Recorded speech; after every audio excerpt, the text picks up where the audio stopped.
Hey now, Brawlers, you know, there are not enough sushi-based board games and card games. Actually, that's not true. There's a surprising amount of sushi-based games. Just type sushi in the board game geek, you'll be shocked. But in any event, one of the best ones, at least that I've played, is called Sushi Go. Now, Sushi Go was originally released from Adventureland Games, a little indie game publisher, and they had funded it through Indiegogo. And I still have my version. I really, really enjoyed it. You can go and watch my old review of it if you don't believe me. And why don't you believe me, huh? Don't be a jerk. Anyway, Game Brawl Games, which is a fairly well-known and pretty big North American game publisher, decided to pick up the game from Adventureland and re-release it. And I have that version here, which we're going to take a look at today. Of course, because it's Game Brawl, they put it in a tin, which for a smaller game, I don't mind, actually, because it's so small, it stacks pretty well with all the other types of games. And they also gave it a new artwork upgrade, or downgrade, depending on who you ask, but we'll get to that in my final thoughts. If you haven't played Sushi Go before, well, what is it? It's a very simple card drafting set collection card game. You're passing cards around. If you're not familiar with the concept of card drafting, you're passing cards around, picking a card, passing the rest on, and then playing that card and trying to make different sets of sushi. Each type of sushi is different, and all of them give you points in a different way. And the fun of it is trying to get your own sets while trying to keep your opponents from getting different sets of sushi while they're trying to do the same to you. I won't say any more now. Let's just go ahead and do another overview of the game. Then we're going to come back. I'll let you know what I think of this new version.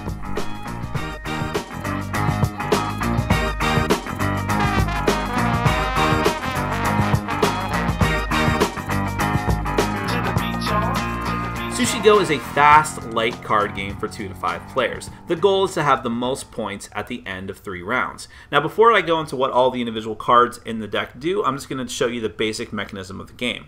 At the beginning, you're going to deal a number of cards out to each player based on the number of players, so anywhere from 10 to 7 cards going from 2 to 5 players.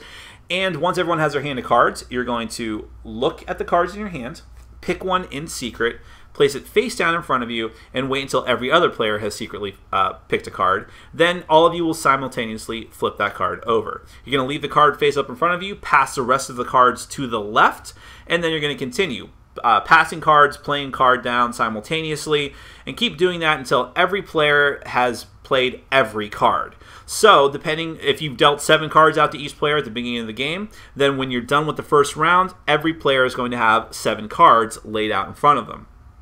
And of course, that will change based on the number of players.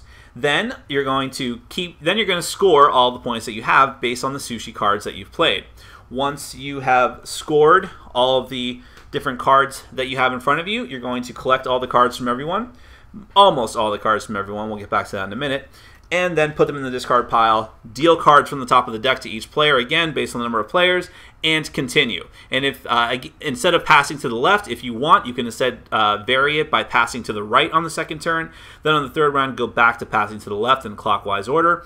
After each round, you're going to score points. At the end of 3 rounds, whoever has the most points total from all 3 rounds is going to be the winner. But of course, it's a little more complicated than that because you score points based on what sushi you've played. So let's go ahead and take a look at all the cards in the deck. Okay, the first card we're going to take a look at is the Maki Roll. In and of itself, it's not worth any points, but at the end of the round, whoever has the most Maki Rolls symbols in play, looking at the top of the card, is going to earn 6 points. Whoever has the second most is going to get 3 points. If there is a tie for players that are tied for first place, you're going to split the points as evenly as possible, dumping any remainder if there is any, depending on the number of players that are tied. And then there is no second place. If there is no tie for first place, if there is a tie for second place, again, you split the points as evenly as possible and dump the remainder if it's 3 points.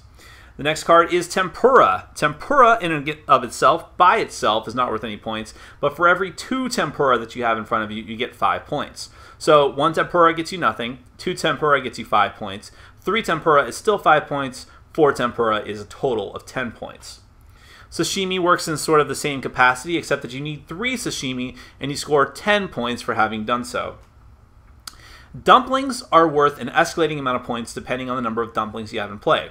1 dumpling gets you 1 point, but if you played 2 dumplings, you get a total of 3 points. If you played 3 dumplings, you get a total of 6 points, and so on up to 15 points. If you're extremely lucky and there's actually that many cards in that hand, you could do the whole thing twice, but that is extremely unlikely. Egg nigiri. Now, there's 3 different cards that are called nigiri. You have egg nigiri, salmon nigiri, and squid nigiri. And played by themselves, they're just worth the amount of points listed here. So an egg nigiri will score you 1 point, a salmon nigiri gives you 2, and a squid nigiri gets you the most at 3. However, these cards really shine when played in conjunction with wasabi. When you want to use the wasabi, first you have to play this card ahead of time before you play any nigiri. And again, in and of itself, the wasabi is worth nothing. However, if you have a wasabi card up in front of you in a round, and then you play a nigiri card on top of the wasabi on a future turn, then that nigiri's points are multiplied by 3. So all of a sudden, a squid nigiri goes from being worth 3 points to being worth 9 points. But again, wasabi doesn't carry over from round to round, and wasabi in and of itself is worth nothing. And then we'll talk about the pudding. Now, pudding is the one card that is going to stick around from round to round. Every other card gets wiped away, but pudding will stay in front of the player, however many pudding cards they've played. That's because at the end of the game, the player who has the most pudding cards in front of them gets 6 points. Much like with the maki rolls, if there is a tie, you split the points as evenly as possible. However, if you have the least amount of pudding cards in play, then including 0, you score -6 points. And if there's a tie for least, you split those negative points. So pudding can be an important thing that you don't want to ignore. And the final card we'll look at is chopsticks. Now, chopsticks is unlike any other card in the game in that it's not going to score you any points. It's not going to really help you with any other card that you pair with it. However, what you're going to do, if you want to play the chopsticks, you'll play it on one turn, and then on any future turn before the end of the round, when you play a card face down with everyone else, after everyone has selected their one card, you're going to go ahead and select a second card from your hand before everyone reveals. Then when you flip over, you're going to say, and yes, the rules say this, Sushi Go! And then you get to play those 2 cards and reveal both of them. Then you're going to put the chopsticks back into your hand of remaining cards and pass them over to the right or left, depending on what round it is and whether you're using that variant at all. So it's very possible you get stuck with a chopsticks as your last card, in which case it's useless and it's worth no points. But this is a way for you to play 2 cards at once if there's 2 cards you really don't want to let go. So those are all the cards in the game. That's how Sushi Go plays. But let's go ahead and do a comparison of the original Sushi Go's artwork and the new Sushi Go's artwork. So first off, here are the 2 boxes side by side. So you see one of them is a tin, one of them is just a regular old card box, and they look pretty significantly different art styles on both of those.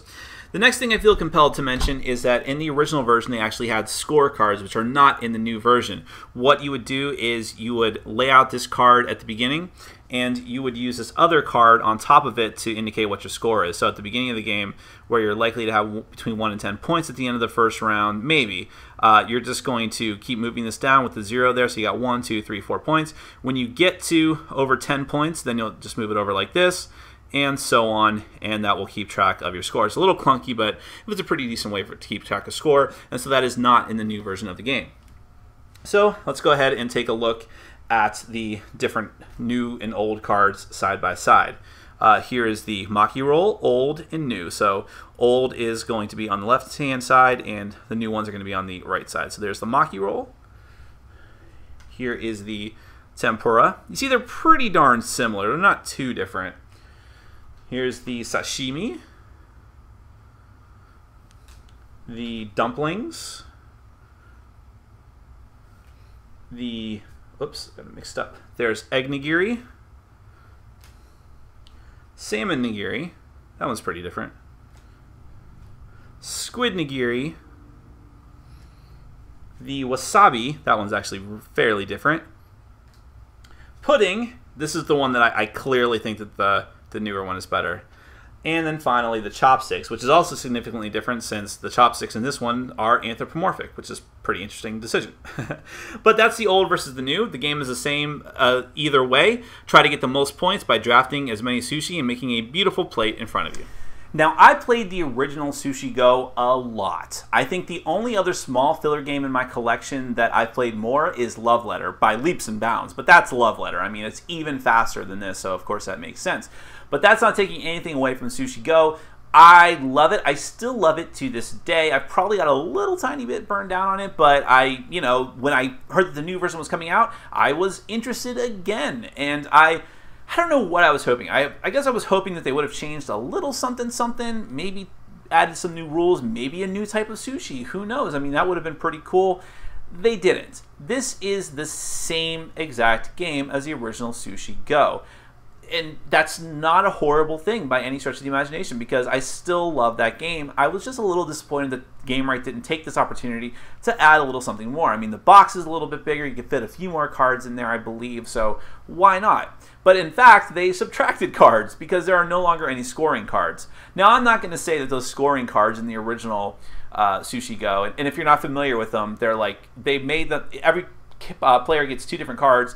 One of them is used to cover up the other, and it looks like you have a sushi tray that fills up with points. It's a little hard to describe, but it was a little clunky. It's not the best way to keep track of points, but at least it was there. It's certainly better than having to go and get a pen and paper, which is not that that's a huge deal, but it's something you don't have to do for any other games you play in your board game night, most likely. So I don't know why they didn't include them in this. That seems like a very weird omission. So I'm disappointed that they took those out and that they didn't add something else new to it. Now, the art upgrade I like. I don't know. I think I might like this more. I'm going to say that I like this version's artwork more. But it's not to take anything away from the original Sushi Go. Both of these games are really, really charming, very quirky. I like their style completely. And if that's the only thing you're basing your decision on, I know that there are some people in forums on Board Game Geek who definitely preferred the old one and hated this new version. They're not that different, I think. There's certainly nothing to be offended about with this version, and I think that you couldn't go wrong with either one if you're really interested in, if the artwork was the only thing you're basing your decision on. Of course, the old version is out of print now, so that might be an important decision-based factor there, but even so, you're not missing anything by not being able to get that old one. I think this one is just fine. I happen to like the small tin better than the original box because the other box of Sushi Go was constantly spilling open. It was very, very loose on it. I'll show you. As a matter of fact, here, this one here, it's I mean, it's very, very loose, and it was always falling open. The cards were spilling out, so I'm okay with the tin on that. But it's kind of sad that that's the only thing I have to judge this new version on, is that the box is better and the artwork is a little bit better. I wish they had added new stuff. Now, but that's a review based on the fact that I've played it before, and for other people that have played it before, this is what the new one offers or doesn't offer. If you've never played Sushi Go before, this game is fantastic. And because you can't get the old one, I urge you to run out and get this new version. Just have a pen and paper ready.